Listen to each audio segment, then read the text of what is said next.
नमस्कार विद्यार्थियों। आज हम कक्षा 12 की हिंदी पुस्तक आरोह भाग 2 के गद्य खंड को पढ़ना शुरू करते हैं। आज के पाठ का नाम है काले मेघा पानी दे। पाठ को पढ़ना शुरू करने से पहले आइए जानते हैं इसके बारे में कुछ रोचक बातें। यहाँ प्रस्तुत संस्मरण काले मेघा पानी दे में लोक प्रचलित विश्वास और विज्ञान के द्वंद्व का सुंदर चित्रण है। विज्ञान का अपना तर्क है और विश्वास का अपना सामर्थ्य है। इसमें कौन कितना सार्थक है, यह प्रश्न पढ़े लिखे समाज को उद्वेलित करता रहता है।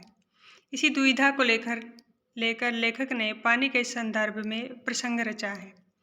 आषाढ़ का पहला पखवाड़ा बीत जाने के बाद भी खेती और बहुकाज प्रयोग के लिए पानी न हो तो जीवन चुनौतियों का घर बन जाता है, और उन चुनौतियों का निराकरण विज्ञान न कर पाए तो उत्सर्वधर्मी भारतीय समाज चुप नहीं बैठता। वह किसी जुगाड़ में लग जाता है, प्रपंच रचता है और हर कीमत पर जीवित रहने के लिए अशिक्षा और बेबसी के भीतर से उपाय और काट की खोज करता है। लेखक ने अपने किशोर जीवन के इस संस्मरण में दिखलाया है कि अनावृष्टि दूर करने के लिए गांव के बच्चों की इंद्र सेना द्वार द्वार पानी मांगते चलती है, और लेखक का तर्कशील किशोर मन भीषण सूखे में उसे पानी की निर्मम बर्बादी के रूप में देखता है।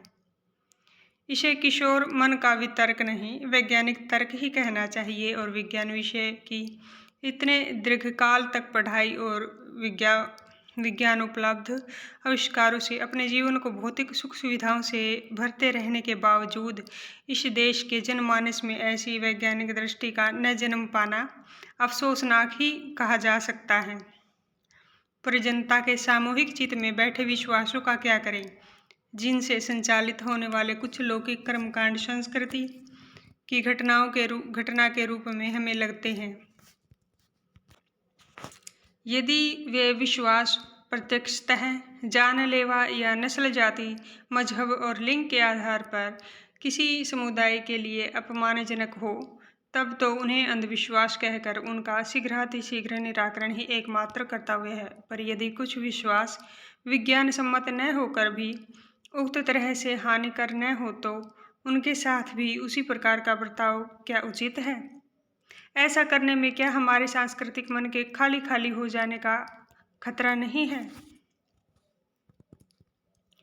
विश्वास की भी तो एक रचनात्मक भूमिका हो सकती है, आपातकाल में निराशा दूर करने या अधीरता को थामने अथवा विभक्त जनचेतना को जोड़ने के अर्थ में। अब सवाल यह रहता है कि बारिश के लिए किए जाने वाले उक्त भोले प्रयत्न किस कोटि के अंतर्गत हैं।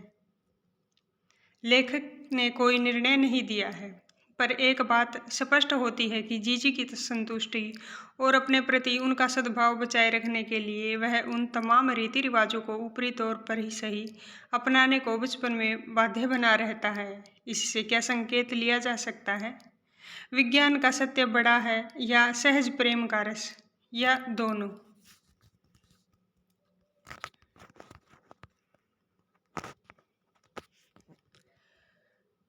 उन लोगों के दो नाम थे, इंद्रसेना या मेढक मंडली, बिल्कुल एक दूसरे के विपरीत। जो लोग उनके नग्न स्वरूप शरीर, उनकी उछल कूद, उनके शोर शराबे और उनके कारण गली में होने वाले कीचड़ कांदों से चिढ़ते थे, वे उन्हें कहते थे मेढक मंडली। उनकी अगवानी गालियों से होती थी। वे होते थे 10-12 बरस से 16-18 बरस के लड़के, सांवला नंगा बदन, सिर्फ एक जांघिया या कभी कभी सिर्फ लंगोटी। एक जगह इकट्ठे होते थे। पहला जयकारा लगता था, बोल गंगा मैया की जय। जयकारा सुनते ही लोग सावधान हो जाते थे। स्त्रियां और लड़कियां छज्जे बारजे से झांकने लगती थी, और यह विचित्र नंग धड़ंग टोली उछलती कूदती समवेत पुकार लगाती थी, काले मेघा पानी दे, गगरी फूटी बैल पियासा, पानी दे गुड़धानी दे, काले मेघा पानी दे। उछलते कूदते एक दूसरे को धकियाते ये लोग गली में किसी दुमहले मकान के सामने रुक जाते। पानी दे मैया, इंद्र सेना आई है। और जिन घरों में आखिर जेठ या शुरू आषाढ़ के उन सूखे दिनों में पानी की कमी भी होती थी, जिन घरों के कुएं भी सूखे होते थे, उन घरों से भी सहेज कर रखे हुए पानी में से बाल्टी या घड़े भर भर कर इन बच्चों को सर से पैर तक तर कर दिया जाता था। वे भीगे बदन मिट्टी में लोट लगाते थे। पानी फेंकने से पैदा हुए कीचड़ में लथपथ हो जाते थे। हाथ पांव, बदन, मुंह, पेट सब पर गंदा कीचड़ मलकर फिर हाँक लगाते, बोल गंगा मैया की जय, और फिर मंडली बांधकर उछलते कूदते अगले घर की ओर चल पड़ते, बादलों को टेरते, काले मेघा पानी दे। वे सचमुच ऐसे दिन होते जब गली मोहल्ला, गांव शहर, हर जगह लोग गर्मी में भुन भुन कर त्राहिमाम कर रहे होते। जेठ के 10 तपा बीत कर आषाढ़ का पहला पखवाड़ा भी बीत चुका होता, पर क्षितिज पर कहीं बादल की रेख भी नहीं दिखती होती। कुएं सूखने लगते, नलों में एक तो बहुत कम पानी आता, और आता भी तो आधी रात को भी मानो खोलता हुआ पानी हो। शहरों की तुलना में गांव में और भी हालत खराब होती थी। जहाँ जुताई होनी चाहिए वहाँ खेतों की मिट्टी सूख कर पत्थर हो जाती, फिर उसमें पपड़ी पड़कर जमीन फटने लगती। लूह ऐसी कि चलते चलते आदमी आधे रास्ते में लू खाकर गिर पड़े। ढोर डंगर प्यास के मारे मरने लगते, लेकिन बारिश का कहीं नाम निशान नहीं। ऐसे में पूजा पाठ, कथा विधान सब करके लोग जब हार जाते, तब अंतिम उपाय के रूप में निकलती यह इंद्र सेना। वर्षा के बादलों के स्वामी है इंद्र, और इंद्र की सेना टोली बांधकर कीचड़ में लथपथ निकलती, पुकारते हुए मेघों को, पानी मांगते हुए प्यासे गलों और सूखे खेतों के लिए। पानी की आशा पर जैसे सारा जीवन आकर टिक गया हो। बस एक बात मेरे समझ में नहीं आती थी कि जब चारों ओर पानी की इतनी कमी है, तो लोग घर में इतनी कठिनाई से इकट्ठा करके रखा हुआ पानी बाल्टी भर भर कर इन पर क्यों फेंकते हैं। कैसी निर्मम बर्बादी है पानी की। देश की कितनी अक्षति होती है इस तरह की अंधविश्वासों से। कौन कहता है इन्हें इंद्र की सेना। अगर इंद्र महाराज ने से ये पानी दिलवा सकते हैं, तो खुद अपने लिए पानी क्यों नहीं मांग लेते। क्यों मोहल्ले भर का पानी नष्ट करवाते घूमते हैं। नहीं, यह सब पाखंड है, अंधविश्वास है। ऐसे ही अंधविश्वासों के कारण हम अंग्रेजों से पिछड़ गए और गुलाम बन गए।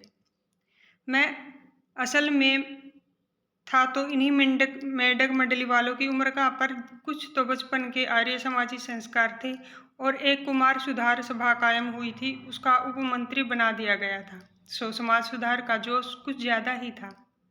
अंधविश्वासों के खिलाफ तो तर्कस में तीर रख कर घूमता रहता था। मगर मुश्किल यह थी कि मुझे अपने बचपन में जिससे सबसे ज्यादा प्यार मिला वो थी जीजी। यूँ मेरी रिश्ते में कोई नहीं थी, उम्र में मेरी माँ से भी बड़ी थी, पर अपने लड़के बहू सबको छोड़कर उनके प्राण मुझी में बसते थे।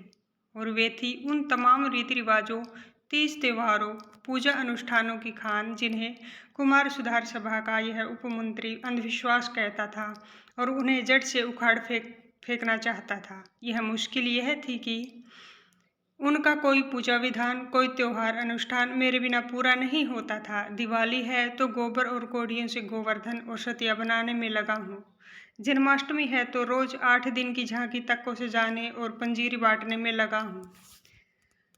हर छठ है तो छोटी रंगीन कुल्हड़ियों में भुजा भर रहा हूँ।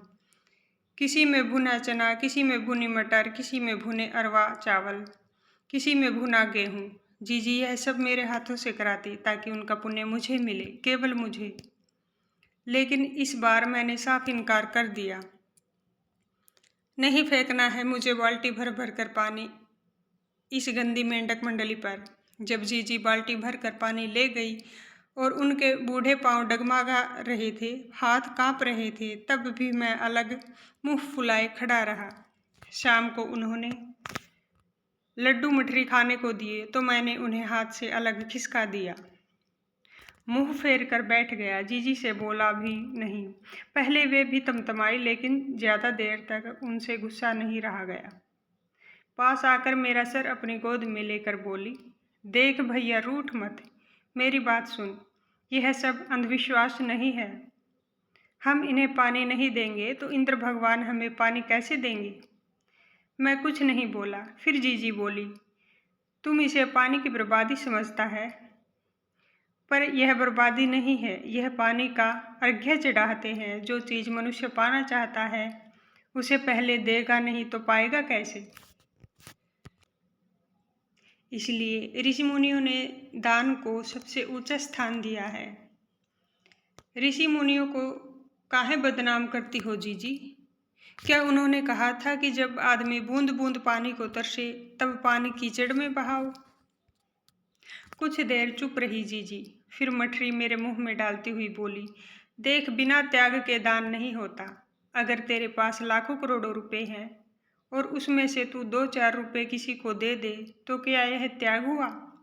त्याग तो वह होता है कि जो चीज़ तेरे पास भी कम है, जिसकी तुझको भी ज़रूरत है, और तो अपनी ज़रूरत पीछे रखकर दूसरों के कल्याण के लिए उसे दे, तो त्याग वो तो वह होता है, दान तो वह होता है, उसी का फल मिलता है। फल वल कुछ नहीं मिलता, सब ढकोसला है।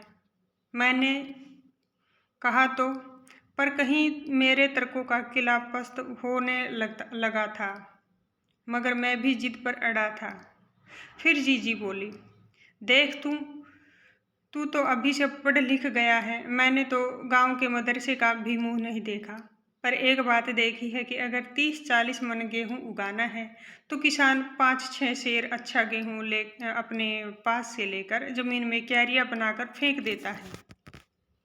उसे बुआई कहते हैं। यह तो सूखे हम अपने घर का पानी इस तरह फेंकते हैं, वह भी बुआई है। यह पानी गली में बोएंगे तो सारे शहर, कस्बा, गांव पर पानी वाले बादलों की फसल आ जाएगी। अब बीज बनाकर पानी देते हैं, फिर काले मेघा से पानी मांगते हैं।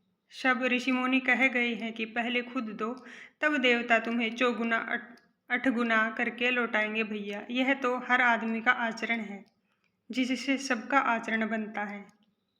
यथा राजा तथा प्रजा सिर्फ यही सच नहीं है, सच यह भी है कि यथा प्रजा तथा राजा। यही तो गांधी जी महाराज कहते हैं। जीजी का एक लड़का राष्ट्रीय आंदोलन में पुलिस की लाठी खा चुका था। तब से जीजी गांधी महाराज की बात अक्सर करने लगी थी। इन बातों को आज 50 से ज़्यादा वर्ष हो गए, पर ज्यों की त्यों मन पर दर्ज है। कभी कभी कैसे कैसे संदर्भों में ये बातें मन को कचोट जाती हैं। हम आज देश के लिए करते क्या हैं? मांगे हर क्षेत्र में बड़ी बड़ी है, पर त्याग का कहीं नाम निशान नहीं है। अपना स्वार्थ आज एकमात्र लक्ष्य रह गया है। हम चटखारे लेकर इसके या उसके भ्रष्टाचार की बातें करते हैं, पर क्या कभी हमने जांचा है कि अपने स्तर पर, अपने दायरे में हम उसी भ्रष्टाचार के अंग तो नहीं बन रहे हैं? काले मेघा दल के दल उमड़ते हैं, पानी झमाझम बरसता है, पर गगरी फूटी की फूटी रह जाती है, बैल प्यासे के प्यासे रह जाते हैं। आखिर कब बदलेगी यह स्थिति? विद्यार्थियों, आज की वीडियो आपको अच्छी लगी तो इस चैनल को सब्सक्राइब करें और लाइक और शेयर करें। धन्यवाद। मिलते हैं नेक्स्ट वीडियो में।